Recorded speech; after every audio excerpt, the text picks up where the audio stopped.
Le bel esprit. Oh oui. Oh oui, oh oui, mes amis, ici Tom La Rufa pour la télé-reviews de WWE SmackDown du vendredi 13. Oh oui, vendredi 13 2024. Alors, jour qui porte bonheur ou jour qui porte malheur? Très bonne question. Certains vont dire que ça porte bonheur, certains vont dire que ça porte malheur. Personnellement, non, m'en bats les steaks. Non, alors oui et non, parce que, attention, vendredi 13 octobre 1307, date fatidique dans l'histoire des Templiers. Confrérie chevaleresque qui a une certaine résonance énergétique pour moi, pour la simple et bonne raison que, oh oui, j'adore leur histoire, j'adore leur vibe créatrice, c'est-à-dire les raisons pour lesquelles ils ont été créés, et après comment ils ont évolué, si c'est vrai, attention, vers l'occultisme plutôt porté sur des vibrations plus basses. Libre à chacun de penser ce qu'on veut et de croire si c'est vrai ou pas. Bon bref, dans tous les cas, oui, j'ai fait souvent le Templier sur les rings de catch. Et donc j'ai adoré leur histoire et je me suis bien renseigné là-dessus. Oh oui. D'ailleurs, mes amis, je pense très certainement qu'on en parlera plus en détail dans une TLR Stories où je vous expliquerai comment développer tout simplement, comment on développait un personnage au Performance Center, à NXT, à la WWE, à l'époque quand j'y étais. D'ailleurs, mes amis, en parlant de TLR Stories, c'était pas spécialement prévu de faire cette transition comme ça, mais bien évidemment, merci à vous. Les lunettes sont tordues, qu'est-ce qui se passe? Bon, merci à vous pour l'accueil que vous avez réservé et donné à la TLR Stories numéro 4 hier soir sur comment la WWE m'a appelé, m'a contacté et comment on a mis en place les tryouts de 2011 à Liverpool où j'ai eu mon contrat avec la compagnie de Stamford. Pourquoi je tiens à vous remercier? Tout simplement parce que maintenant ça fait pas mal de gens dans les commentaires qui me disent au moins ce qu'il y a dans la communauté de la chaîne Tom La Rufa, c'est qu'il y a le bel esprit. Il y a le bel esprit, il y en a pas mal qui me disent que partout ailleurs, dans le YouTube francophone du catch, ça se gueule dessus, ça se critique pour des avis ou des goûts et des couleurs. Et j'allais dire, je permettrai pas ça sur ma chaîne. Et quand je dis ça, c'est surtout que le but de la chaîne, dès le début, c'était de donner un nouvel aspect, une nouvelle vision, un nouvel angle d'observation et de découverte et tout simplement de vie, de la passion du catch à travers moi, bien sûr, mais pour vous aussi les fans. Et c'est aussi principalement donc ce que je veux transmettre avec les TLR Stories. Vous expliquer comment j'en suis arrivé là où j'en suis dans ma carrière, comment j'ai vécu tout ce que j'ai eu la chance de vivre et de continuer à vivre actuellement et le faire par une personne qui a vécu ça de l'intérieur parce que forcément le regard va être différent. Et c'est aussi pour ça le but de ces TLR Reviews, d'analyser le produit WWE, AEW, TNA quand j'ai le temps, d'une façon différente que de simple regard de fan. Et mes amis, alors là, grande nouvelle pour ce WWE SmackDown du 13 décembre 2024. Comme nous sommes à Rennes au Musicam juste avant le show Rix épisode 26, je suis dans une salle de karaoké, d'où un bruit des lumières qui tournent comme ça. J'ai essayé de les faire arrêter, donc désolé pour le bruit de fond. Je vais essayer de le couper, le retravailler pour le montage de cette TLR Reviews. Oh oui. Mais tout ça pour vous dire, alors attendez, oh là là, attention au pec qui a été opéré. Bref, ouais, donc j'ai eu 6 heures de train pour faire Marseille-Rennes.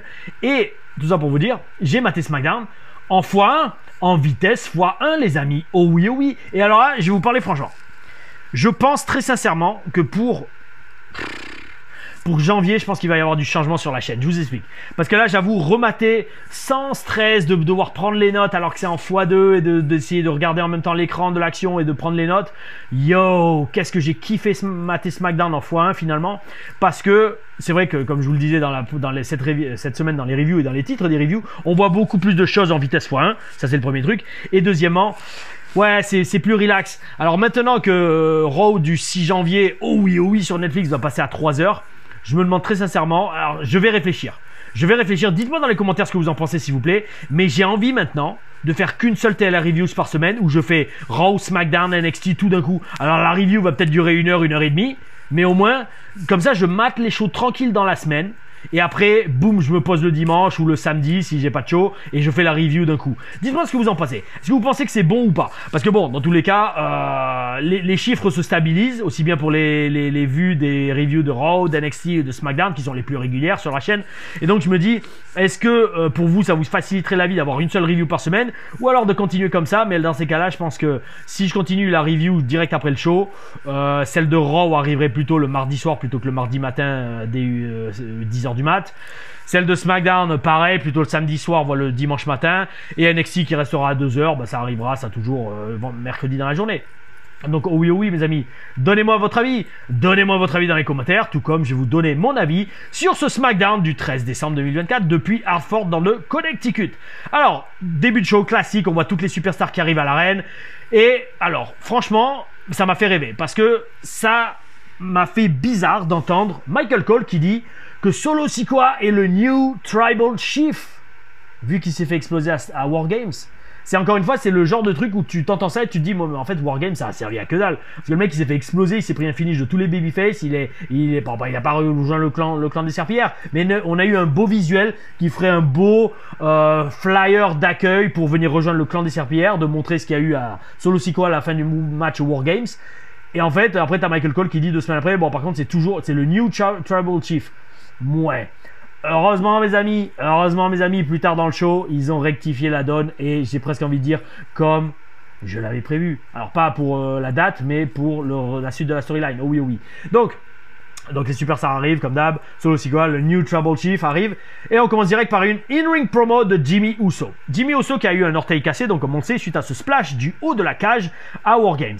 Alors mes amis, vu sa blessure et vu celle de Bronson Reed où lui s'est carrément explosé la cheville et je crois qu'il s'est la cheville ou les os du pied, donc il a dû se faire opérer. Je pense très sincèrement, croyez-en, le catcheur qui a vécu, pas ce genre de choses, mais qui a vu ce genre de choses se passer sous ses yeux, je pense très sincèrement qu'on ne reverra pas ce spot de sitôt à la WWE, c'est-à-dire un splash du haut de la cage à travers une table.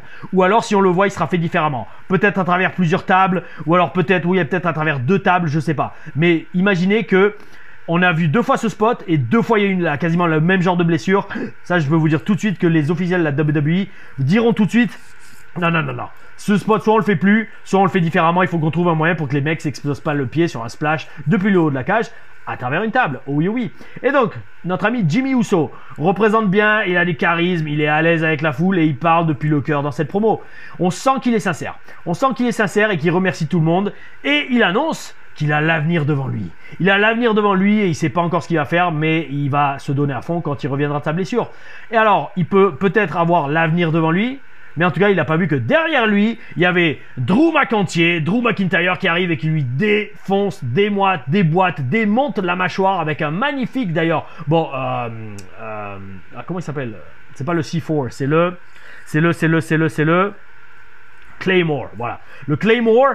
Boum dans la gueule avec un magnifique travail et montage production télé parce qu'on l'a pas vu arriver. L'angle de caméra a changé pile poil pour que McIntyre, bam, il lui mette le coup de pied dans la gueule et ça c'est bel esprit. Ce travail télé est magnifique au niveau de la WWE. Et d'ailleurs, en parlant de ça, donc ils viennent de se faire, en parlant de magnifique, la sécurité et Nick Aldis et certains producteurs arrivent pour séparer Drew McIntyre qui défonce Jimmy Uso. Et j'ai petite pensée du moment, c'est très utile d'avoir un manager général comme Nick Aldis qui a une telle carrure et une telle présence parce que c'est crédible. Quand le mec va en pleine gueule de Drew McIntyre et lui dit arrête de faire ça et il le sépare de Jimmy Uso, c'est super crédible parce que le mec il a un physique de ouf, il a une taille de ouf et il a quand même un passé et une présence tout simplement qui fait que c'est crédible quand un mec comme lui se met devant un Drew McIntyre et lui dit arrête de faire ça. Oh oui.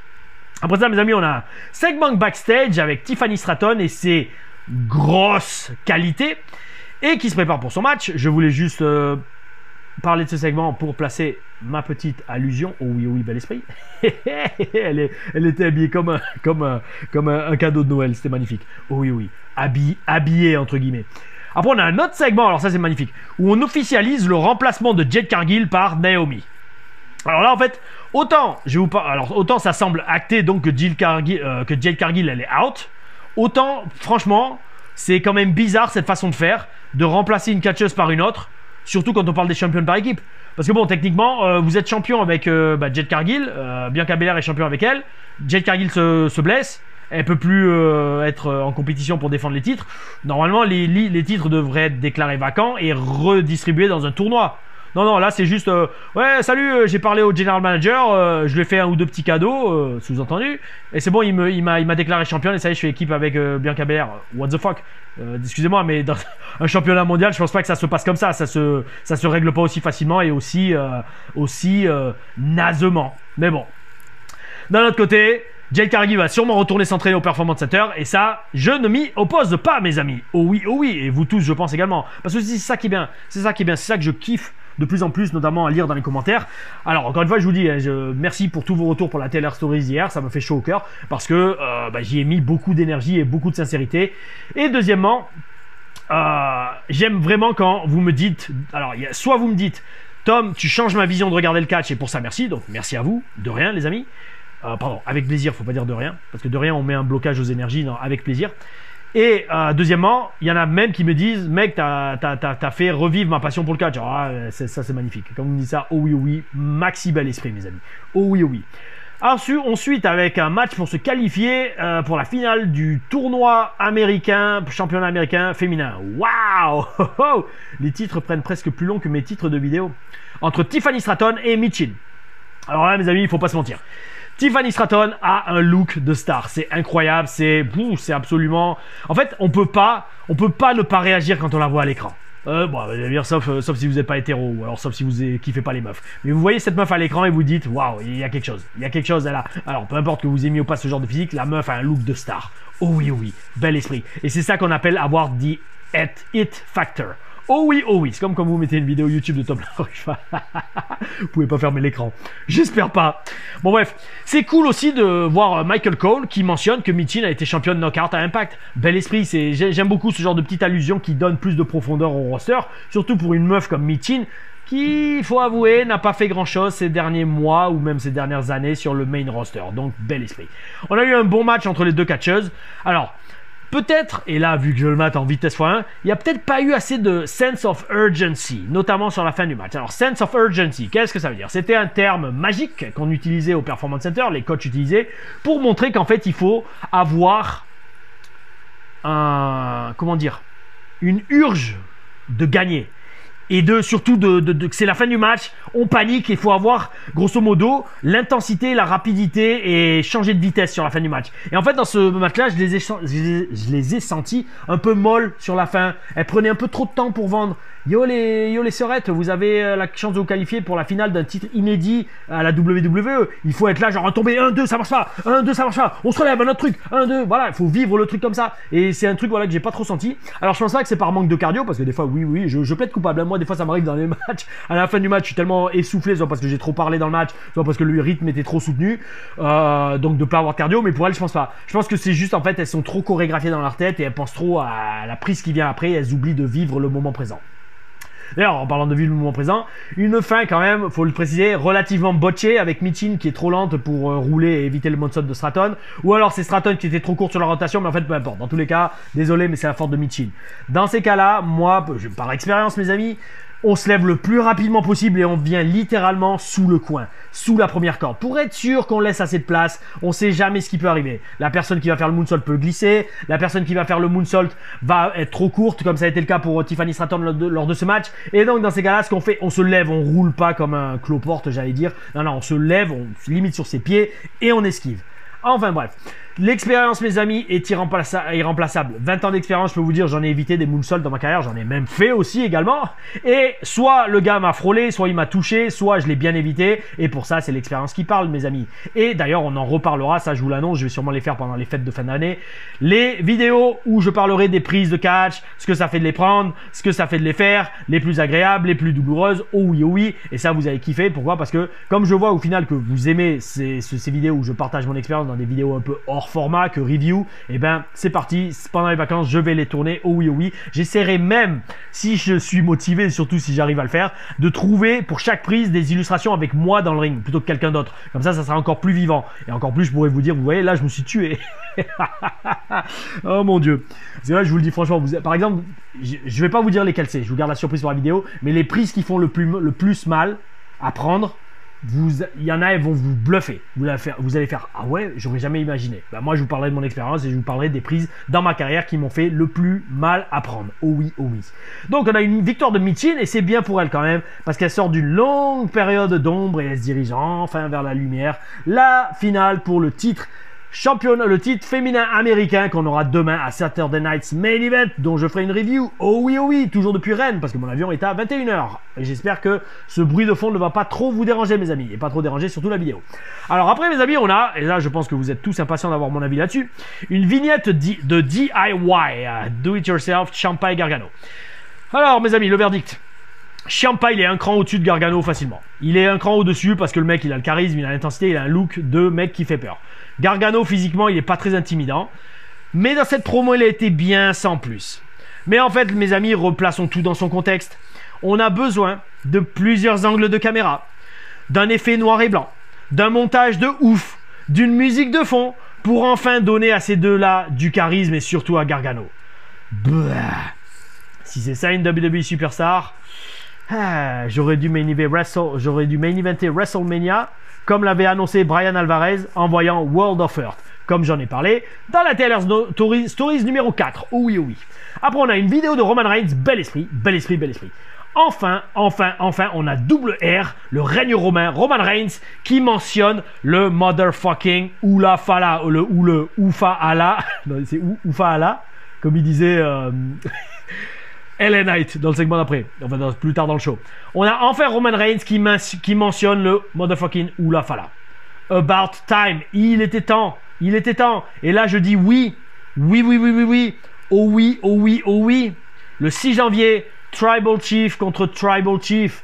La tribu regarde autour du ring et le Oula Fala est en jeu. Bel esprit. Ce Raw en début sur Netflix va être gigantesque. Et vous savez pourquoi ? Parce que, désolé, spoiler alert, souvenez-vous les amis, alerte au spoiler, vu que je suis en devenir de scripteur WWE, c'est quasiment sûr, je vous annonce, le Rock il sera impliqué dans ce match. Ça sera juste Solo Sikoa contre Roman Reigns pour le Oula Fala. The Rock fait son grand retour sur Netflix et il prend sûrement le côté de Solo Sikoa, lui dit c'est bon, t'as fait ton boulot, maintenant laisse-moi prendre le relais. Il prend le Oula Fala, il se le met autour du cou et là maintenant on a Roman Reigns contre The Rock pour WrestleMania. Oh oui, je pense. Si j'ai tort, vous aurez le droit de me flageller dans les commentaires. Oh oui. Allez, après on a un singles match entre Carmelo Hayes et Braun Strowman. Alors Carmelo, again amigo, s'il te plaît, fais-toi une tenue d'entrée. S'il te plaît, mec. Ta présence, ça rajoutera tellement à ton aura. Parce qu'en fait, t'as un physique, t'as le look, t'as la gueule, t'as le micro, t'as le ring. T'es pas très grand, mais c'est pas grave. Si t'as une tenue, si je sais pas, t'as un manteau en fourrure, un manteau en cuir, un gilet flashy, je sais pas, quelque chose. Une cape, peut-être même. Fais-toi une tenue et ta présence décuplera. Crois-moi là-dessus. Oh oui. Grosse surprise également de revoir Big Country. Braun Strowman, on l'appelait Big Country à NXT. Oh oui. En fait, c'est tellement rare de voir aujourd'hui une superstar WWE qui enjambe la troisième corde, comme le fait Braun Strowman. Donc rien que pour ça, oh oui, bel esprit. Victoire de Braun, assez rapide. Espérons que son corps va bien. Et surtout, espérons qu'ils vont faire quelque chose avec lui. Je le verrai bien dans la course pour le titre américain. Braun Strowman, Shinsuke Nakamura. Alors ok, Braun Strowman n'est pas le meilleur catcheur dans le ring, mais avec sa présence et son charisme, oh oui, il fait le job. Et c'est vrai que le voir éventuellement champion américain, je ne sais pas s'il a déjà été, je sais qu'il a été champion du monde, il me semble à une époque, mais champion américain, ça serait vraiment pas mal, ça lui irait très bien. Après ça, mes amis, on a un singles match entre Solo Sikoa et LA Knight. Solo Sikoa, très concentré, un énorme match l'attend le 6 janvier. En fait les amis, c'est quand même incroyable la rapidité avec laquelle le mec s'est adapté à être dans le main event et surtout installé dans le main event de la WWE. Mes amis, je le redis, je l'ai déjà dit.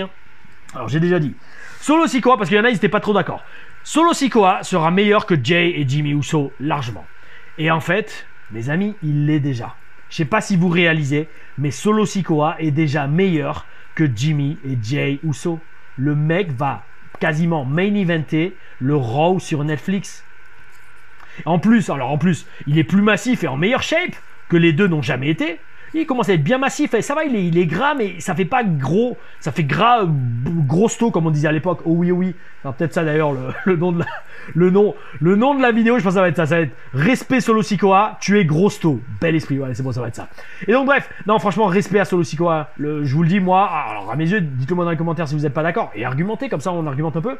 Mais pour moi, le mec, il est en meilleure shape en meilleure shape. Et en fait, il est aujourd'hui meilleur, il a plus de succès que Jay et Jimmy Uso. On laisse de côté les titres et tous les titres par équipe qu'ont eu Jay et Jimmy, mais Solo Sikoa, pour moi, est dans un spot plus important que Jay et Jimmy l'ont jamais été dans leur carrière. Oh oui, oui.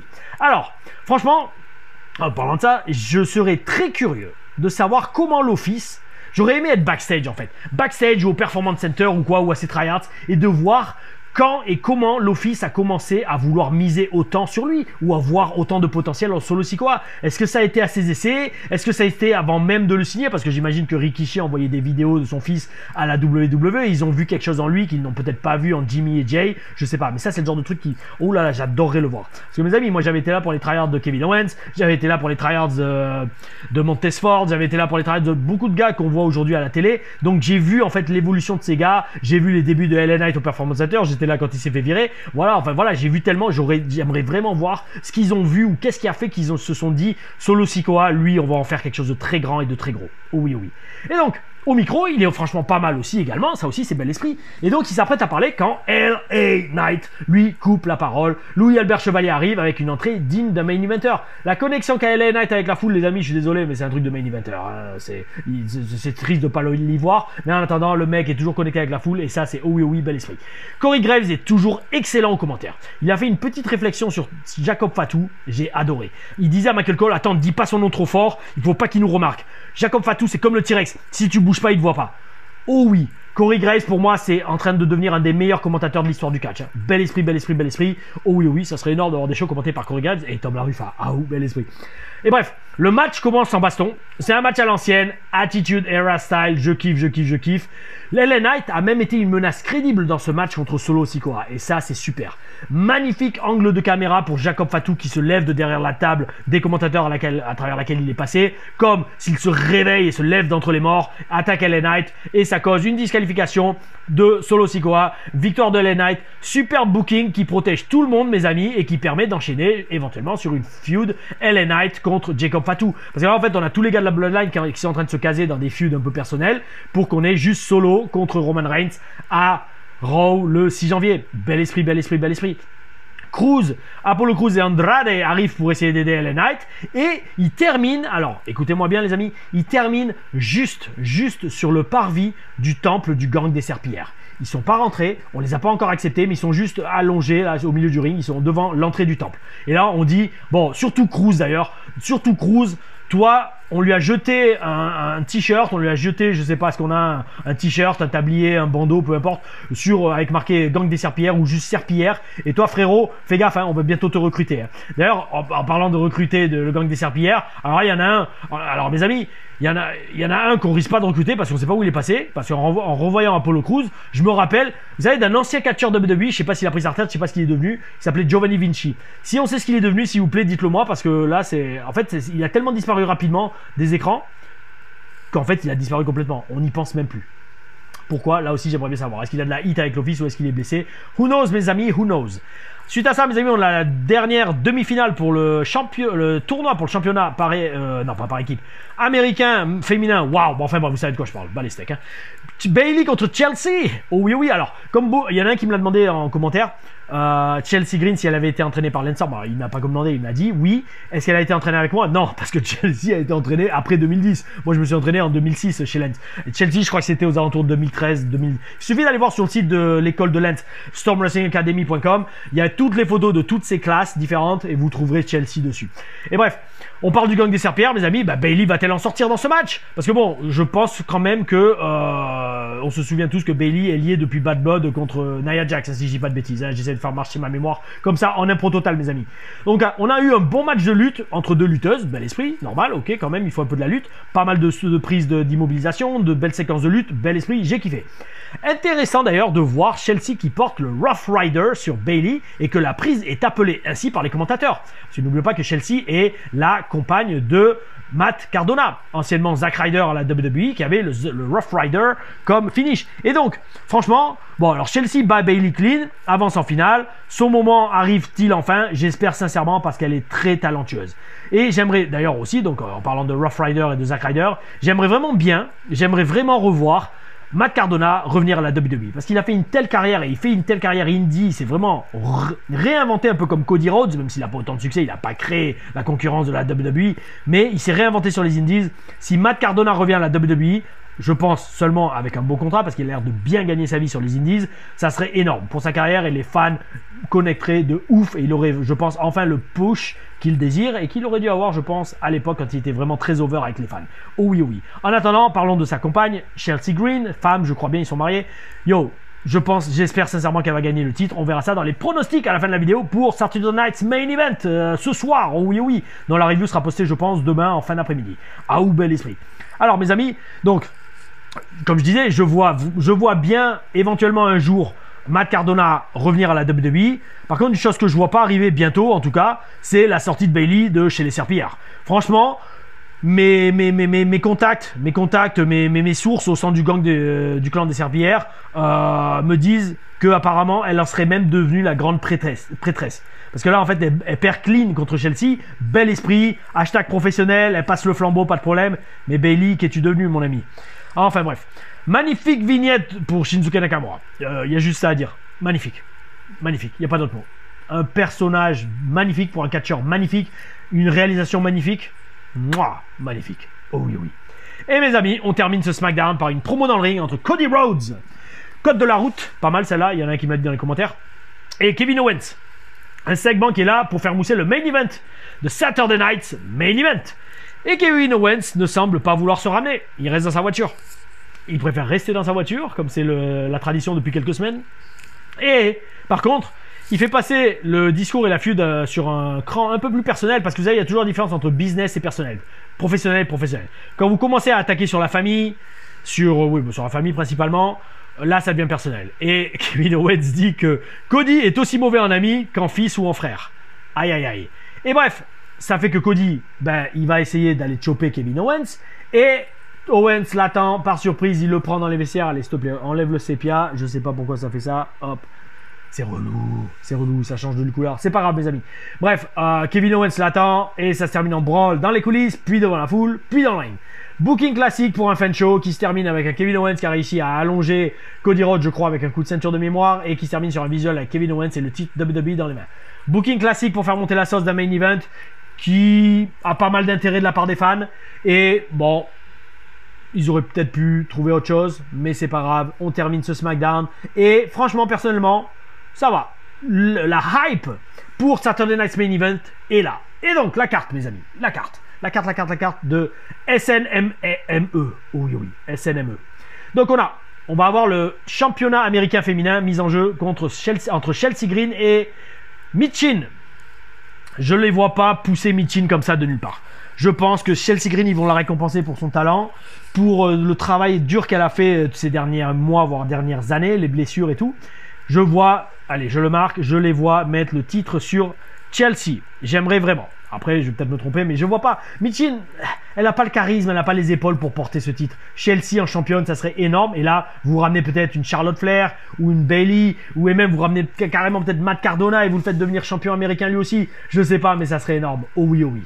Après, on a le match pour le titre poids lourd mondial entre Damien Prêtre, Gauthier et Finn Boulard.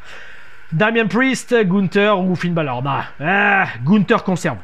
Gunther conserve, mes amis, je ne les vois pas pareil mettre fin au règne de Gunther. C'est après, en fait, toutes les possibilités sont possibles. Hein. Alors, ça sera. Non, Priest le récupérer. Non, Gunther. Non, j'allais dire Gunther conserve et on continue avec Finn Balor et Priest après. Allez, je vais aller pour le simple. Je ne les vois pas mettre fin au règne de Gunther aussi rapidement. Io Sky contre Liv Morgan. Alors là, on a deux heels qui gagnent. Io Sky gagne. Parce qu'il faut que les babyface gagnent un peu. Je pense comme ça. Parce que pareil, Liv va garder. Qu'est-ce qu'elle va garder avec l'aide de Dominique? Non. Retour d'Azuka qui fait gagner, qui aide Io Sky à gagner. Alors là, je fais, allez, retour d'Azuka. Je sais pas si elle est guérie de blessure. Non, je mets juste Io Sky. Ensuite, Drew McIntyre contre Sami Zayn. Waouh, voilà, il n'y a pas d'enjeu pour ce match. Vu que je pense que Cody Rhodes va gagner, Drew McIntyre gagne. Drew McIntyre gagne. Ils ont besoin de le construire strong. Si Drew McIntyre perd contre Sami Zayn, ça va être pourri. Qu'est-ce qu'il va faire ensuite? Il va continuer à péter un câble. Donc Drew McIntyre gagne. Ou alors il se fait disqualifier, mais il défonce Sami Zayn et Sami Zayn ne se relève pas. Je annonce ça. Je mets Drew McIntyre debout. Sami Zayn KO. Sami Zayn défoncé. Voilà. Au moins je me mousse pas. Peut-être Sami Zayn va gagner par DQ, mais il sera KO. Donc si c'est ça, j'ai quand même le point du match, mes amis. Oh oui, oh oui. Et enfin, WWE Championship entre Cody Rhodes et Kevin Owens. Cody conserve.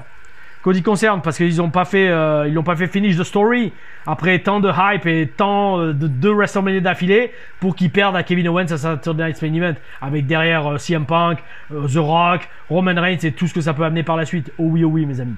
Donc mes amis, voilà les pronostics, voilà la review de SmackDown, une petite demi-heure. Allez, maintenant on va aller se préparer pour le show, il est 18h45. Oh oui, comme j'ai dit encore une fois, merci pour les retours. Ah oui, attendez. Merci pour les retours de la Taylor Stories. Cette semaine, mes amis, nous n'avons pas de commentaires. Par contre, j'ai un superbe fond d'écran. Oh oui. Oh oui. Bon bref, pas de questions. Mais par contre, je vais vous lire un commentaire. Un commentaire d'un mec qui me fait délirer. Alors si j'ai du réseau, et bien sûr je vais pas en avoir, c'est magnifique, j'aurais dû faire une copie d'écran. Bon, allez, c'est pas grave, je vais prendre une question. Heureusement, j'ai un petit dossier avec toutes les questions. Oh oui. Et je vous lirai le commentaire. Je voulais vous lire le commentaire. Allez, demain je le lirai pour Saturday Night's Main Event. Je lirai le commentaire de mon pote Krasbiz du Québec qui me fait délirer chaque fois avec ses commentaires. Ah ben non, vous savez quoi, elle est pareil, magnifique, c'est pas une question. Allez, nickel. Oh oui, pour représenter le bel esprit. Alors, c'est un commentaire, c'est pas une question, mais c'est pour vous montrer à quel point des fois certains commentaires comptent et me font du bien tout simplement, et je veux les partager avec vous sur la chaîne. Donc, c'est un commentaire de Théo Tournier 5524 qui me dit: salut Tom, oh oui, petite question. Es-tu déjà venu catcher à Bon en Chablais, Haute-Savoie 74 en 2009-2010? Il me semble, oui. Il me semble. Si oui, j'ai une anecdote avec toi. Et moi, je lui réponds, il y a de fortes chances, oui. Et donc sa réponse, donc c'est pas une, voilà, il m'a posé la question, je lui réponds direct en commentaire. Des fois, ça m'arrive quand les questions sont assez courtes et les réponses pareilles. Et donc, je lui dis, il me semble, oui, avec la WS. Et alors là, un message qui me fait chaud au corps, chaud au cœur et au corps aussi également. Il me dit: ben écoute, j'étais venu en avance à l'événement, genre quelques heures, et je reconnais ton visage à côté du mien, car tu étais sur l'affiche, mais sans ton masque, sans le casque de Spartiate. J'étais un gamin de 11-12 ans, et on s'est retrouvé à pisser... Waouh, je me souvenais plus. Alors, on s'est retrouvé à pisser l'un à côté de l'autre. J'étais hyper intimidé, car tu étais massif. Alors oui, quand même pas, à l'époque, je faisais 80-83 kilos, et là, j'en fais 10 de plus, quasiment. Hein. Donc tu étais massif et j'avais bien compris que tu faisais partie du show. Et en sortant, tu m'as dit: n'aie pas peur, je suis qu'un Spartiate. Ouais, sûrement. Ça devait être le genre de truc que je chantais à l'époque, surtout un petit. Et j'ai ce souvenir avec des Monsieur Jackie, Flash Gordon, etc. 15 ans après, ils sont toujours là. Oh oui. Bah écoute, frérot. Alors, j'ai fait que ça en copie d'écran. Je pense que ton message s'arrêtait là. En tout cas, mec, voilà. Que je t'ai laissé ce message et que 15 ans après, quasiment, bah, tu sois là sur la chaîne à m'en parler. Oh oui, c'est ça le bel esprit. C'est ça le bel esprit du catch et c'est ça le bel esprit que je partage sur la chaîne Tom Larufa. Donc mes amis, continuez à liker les vidéos, abonnez-vous, mettez la cloche. Parce que des fois, il y a pas mal de vues sur les Taylor Stories, mais il n'y en a pas autant qui s'abonnent. Donc, alors je pense pas qu'ils verront cette vidéo s'ils regardent que les Taylor Stories. Mais dans tous les cas, continuez à faire mousser la chaîne, à en parler. Oh oui, répandez le bel esprit. Les amis, on se voit demain. Alors, pour la review de Saturday Night's Main Event, ou ce soir éventuellement, au show, épisode 26 de la Rix Catch, pour la cérémonie de réception chez les francs-tireurs de Jean-Michel. Oh oui, soyez présents et gardez le bel esprit. Ah ouh.